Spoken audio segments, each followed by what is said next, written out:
कैसे हैं आप लोग? Hope you all are doing well and study very very hard. आज की जो वीडियो है is a very important video for those who have just qualified Ellis in this year और जिन्होंने JRF भी क्वालिफाई किया है।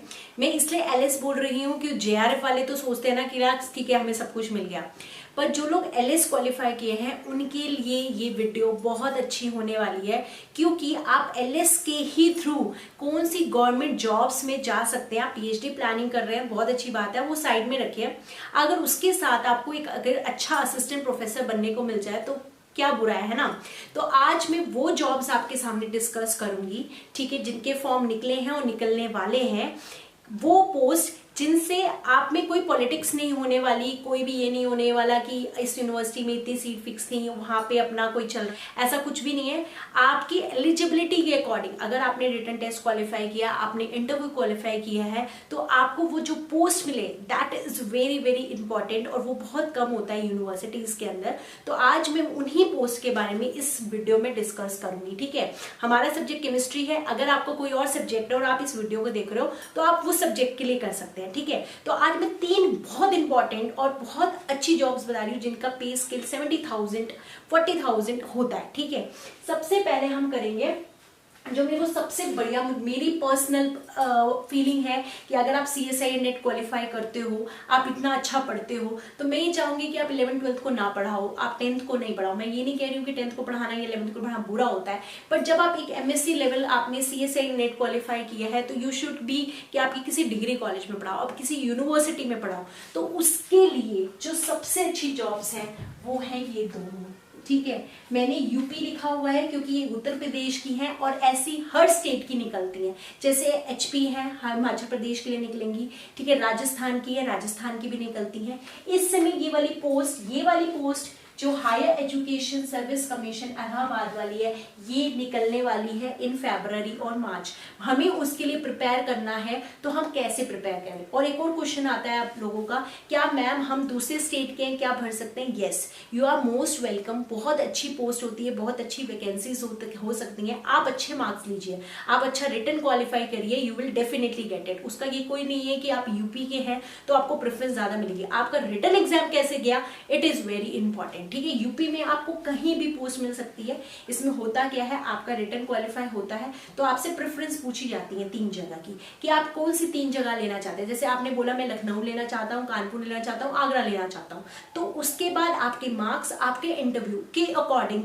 आपको मिलता है। अगर आपको मिला लखनऊ तो फिर आपको लखनऊ जो है प्रेफरेंशियल दिया जाएगा, नहीं तो आगे नंबर थोड़े कम है तो थोड़ा सा उसके अकॉर्डिंग थोड़े से डिग्री कॉलेजेस का अंतर होता है। Otherwise pay scale is same, colleges are same, सब कुछ अच्छा है, बस थोड़ा सा आपको पता है कि थोड़ा डिफरेंस हो जाता है कैंपस का एंड ऑल, ठीक है। तो सबसे पहले डिस्कस करेंगे हम UP higher education service commission Allahabad की, ठीक है। मैं केमिस्ट्री ले रही हूँ, आप अपने सब्जेक्ट को ले सकते हो।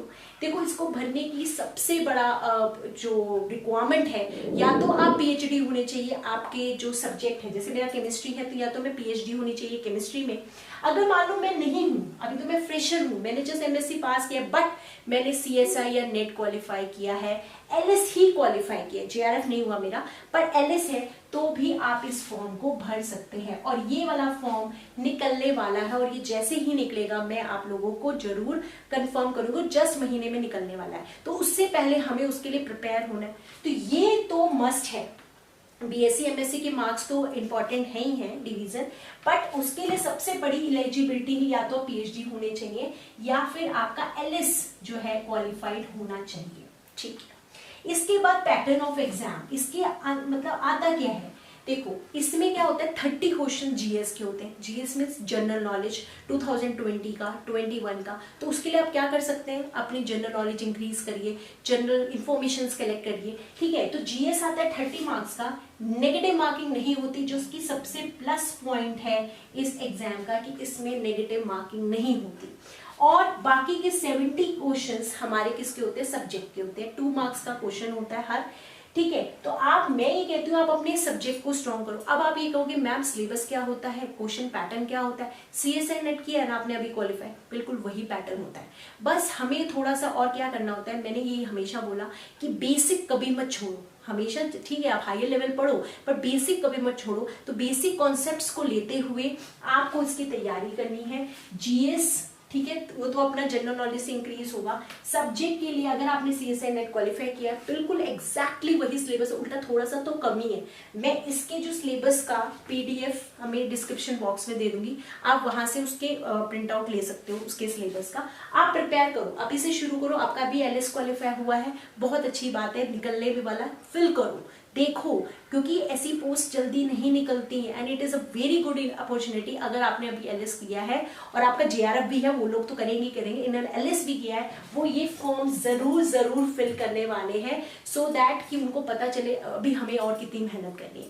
ये तुरंत पता है, इसमें रिटर्न हुआ, इंटरव्यू हुआ, और इंटरव्यू में कॉन्सेप्ट, पूरे कॉन्सेप्ट, आप अपने चैप्टर बता दो दैट लाइक मेरे को सॉलिड बहुत पसंद है, तो सॉलिड का आपको एक एक चीज आना चाहिए, फिर उसकी एक एक डेरिवेशन आपको आनी चाहिए, एक एक कॉन्सेप्ट आपको आना चाहिए, चाहे मिलर इंडिसेस है, चाहे आपके ABC प्लेन्स है, चाहे कुछ भी है, क्रिस्टल लेटिस है, कुछ भी है, आपको फिर एक एक आना चाहिए। आप अपने 2-3 चैप्टर प्रिपेयर कर लो। इंटरव्यू के लिए मैं बाकायदा बाद में आपको इसका ब्रीफ करूंगी, पर मेन है क्वालिफाई करो, ठीक है, पहले क्वालिफाई करो, फिर इंटरव्यू के लिए प्रिपेयर करेंगे।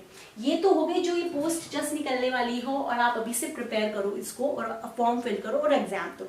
अब मैं बात करती हूँ UPPSC GDC की, ठीक है।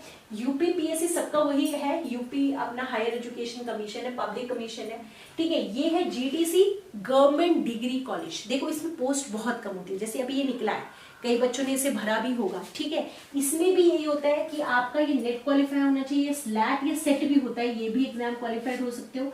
MSc में 55% होने ही चाहिए, BSc में 45% होने ही चाहिए। CSI या नेट जैसा ही इसका भी सिलेबस होता है। बस प्रॉब्लम क्या हो जाती है, इसमें तो बहुत पोस्ट होती है, इसमें नियर अबाउट आपकी 1104 होंगी, तो केमिस्ट्री की नियर अबाउट 200 सीट्स होती ही होती हैं।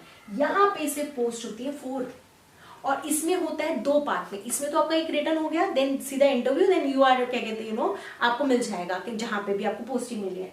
यहाँ पे प्रॉब्लम क्या है कि इसमें पहले होता है आपका एक स्क्रीनिंग, आपका स्क्रीनिंग होगा, उसके बाद जो मेन इंटरव्यू है ना, interview is very important. Screening तो इंपॉर्टेंट है क्योंकि जब आप स्क्रीन पास करोगे तभी पहुंचोगे, पर इंटरव्यू मेन डिसाइड करते हैं कि हमें किसको देना। तो 4 पोस्ट है, ऑब्वियसली वो लेक्चरर बनाना है आपको, असिस्टेंट प्रोफेसर बनोगे आप, सीधा असिस्टेंट प्रोफेसर आपके आगे लिखा जाएगा, तो मेन कॉन्सेप्ट चेक होंगे। इसलिए आपने देखा होगा मैंने जब से यूट्यूब स्टार्ट किया, मेरा सिर्फ एक मोटो रहता है कि मैं आपको ये बताऊं कि अपने कॉन्सेप्ट क्लियर करो।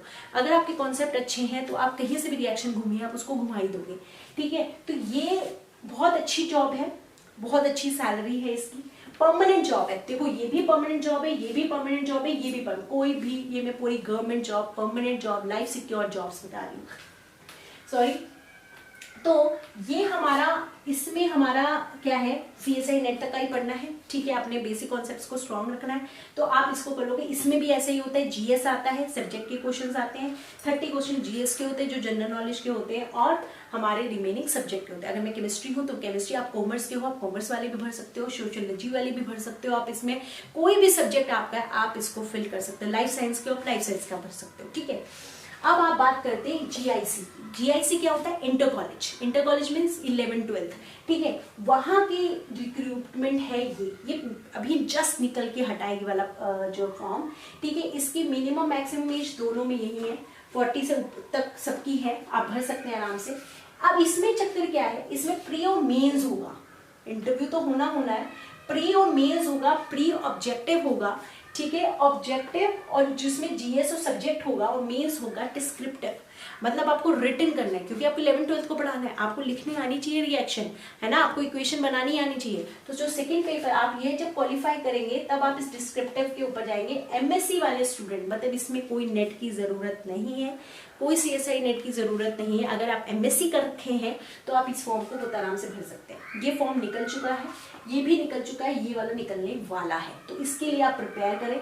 और जिन बच्चों ने ये भर दिया है, GIC सबको पता था, सबने भरा है, तो मैं आपको बताती हूँ इसकी तैयारी कैसे करनी है। देखो इसका CSI नेट जितना नहीं आता, बिलो भी नहीं आता, ठीक है। आप PGT की तैयारी करते होंगे ना, PGT TGT के बारे में, बिल्कुल वैसी ही तैयारी करनी है, ठीक है। आप इसके, आपको प्रीवियस ईयर क्वेश्चंस भी देखने को मिल जाएंगे, बिल्कुल मतलब MSc का भी आता है, ठीक है। अब मैंने एक चीज सोचा है, ये तो है आप लोग प्रिपरेशन कर रहे हैं, अब मैं ना एक सीरीज बनाऊंगी that is for the PGT students, PGT as well as for these government job.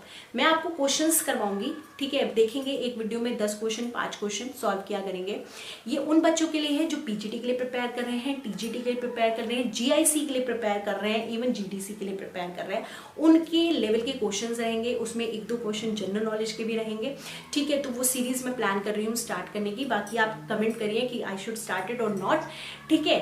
तो ये सब चीजें हैं, आप अपडेट रहो, आप एलएस क्वालिफाइड हो तो that is also a congratulations point for you. तो आप लोग इन एग्जाम्स के लिए प्रिपेयर करो इन फ्यूचर, क्योंकि कभी कभी हमें गाइडेंस ही प्रॉपर नहीं मिलती है। बाकी जब ये वाली पोस्ट निकलेगी तो मैं आपको जरूर नोटिफाई करूंगी, आपको अपडेट करूंगी, ठीक है। तो होप आपके लिए गाइज ये वीडियो बहुत ही यूजफुल रही होगी। So this is for this video. Thank you so much.